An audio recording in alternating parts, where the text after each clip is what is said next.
दोस्तों, आज की इस वीडियो में हम आपको बॉलीवुड में ड्रीम गर्ल के नाम से मशहूर हेमा मालिनी के बारे में बताने वाले हैं। उनकी शादी धर्मेंद्र से पहले इस एक्टर से होने वाली थी। आइए वो एक्टर कौन है हम आपको इस वीडियो में बताते हैं। बॉलीवुड में ड्रीम गर्ल के नाम से बेहद मशहूर अभिनेत्री जिसने अपने अभिनय से भारतीय सिनेमा में एक नई जान डाल दी थी।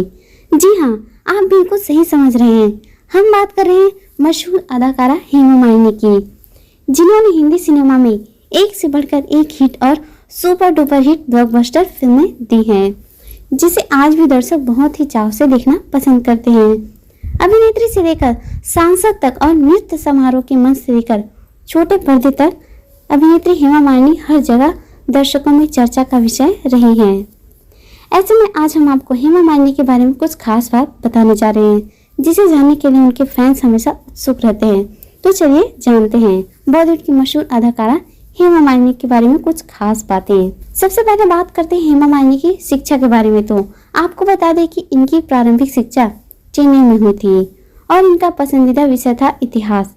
मगर यहाँ पर ध्यान देने वाली बात तो ये है कि हेमा 10वीं की परीक्षा नहीं दे पाई थी, क्योंकि बचपन से उन्हें लगातार अभिनय के प्रस्ताव मिल रहे थे।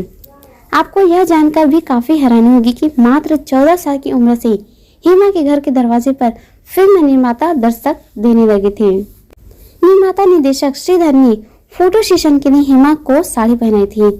ऐसा उन्होंने सिर्फ इसलिए किया था ताकि हेमा मालिनी अपनी उम्र से बड़ी दिखाई दे सके।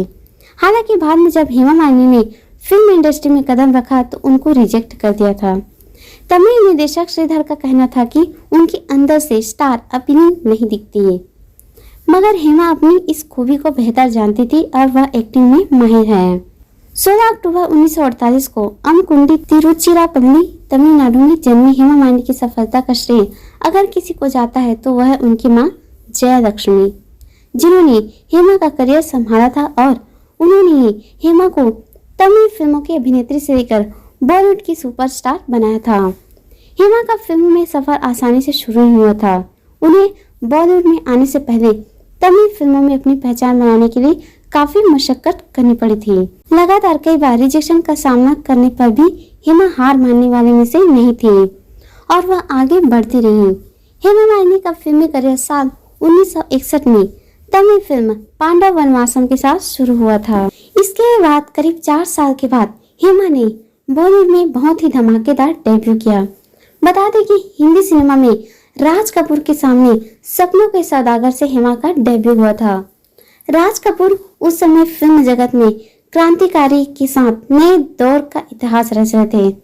ऐसे में हेमा को उनकी फिल्म में काम मिलना बहुत बड़ी बात थी और वास्तव में बॉलीवुड में आने के बाद हेमा ने कभी पीछे मुड़कर नहीं देखा। एक बार हेमा मालिनी ने बॉलीवुड में जो एंट्री की उसके बाद तो वह रुकी ही नहीं। हेमा ने अपने जीवन में 100 से भी अधिक फिल्मों में काम किया है। इन्होंने 1969 से बारिश और जहां प्यार मिले जैसी फिल्में की।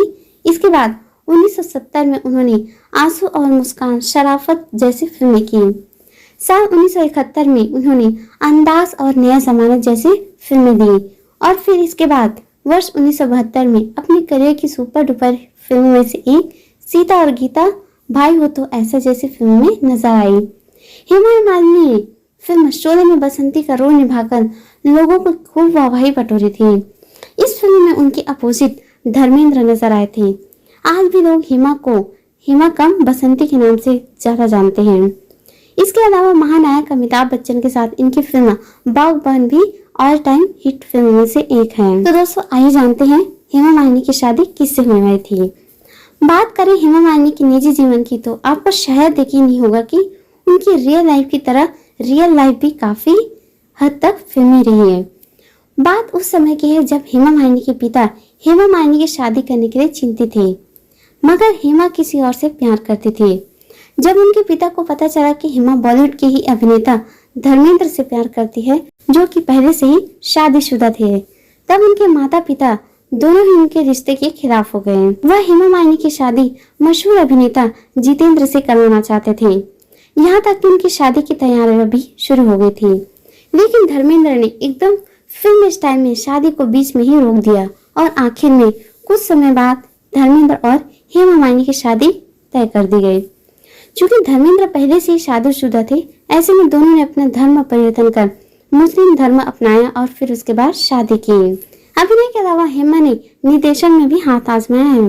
बताते चले कि उन्होंने शाहरुख खान की पहली फिल्म दिल आशना को निर्देशित किया है।